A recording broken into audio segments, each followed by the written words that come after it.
السلام عليكم، ازيكم حضرات الاخبار؟ يا رب تكونوا بخير. السؤال بيقول نرش مانع انبات السنب للبنجر يا فندم؟ لا، ما ترش السنب لمحصول بنجر السكر، لان محصول بنجر السكر حساس لماده البنداميثالين، بيأثر على الانبات، بيأثر على نمو الجذور وانتشارها، كمان بيعمل تشوهات في الجذور وبيقلل انتاجيه المحصول. ده ابحاث منشوره على فكره بتمنع عدم او بتوصي بعدم رش ماده الاستومب او ماده البنداميثالين على محصول بنجر السكر.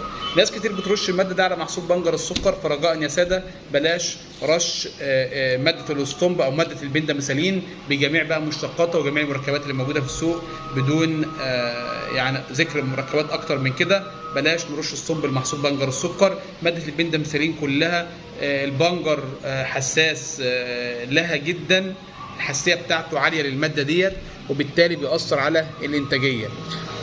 ارش ايه؟ مبدئيا نرش المركب اللي انا انصحك بيه جاردو 750 سم للفدان. ده من افضل المركبات اللي ممكن تشتغل بيها وامن جدا على محصول بنجر السكر، سواء هترشه على الشرائي قبل نزول الميه بساعتين في دخله الليل، طبعا زي ما انا اديت توصيات قبل كده تكون داخل على الليل، عشان المركب انا مرشش بدرجه حراره عاليه ويتكسر ويتبخر بفرق درجات الحراره.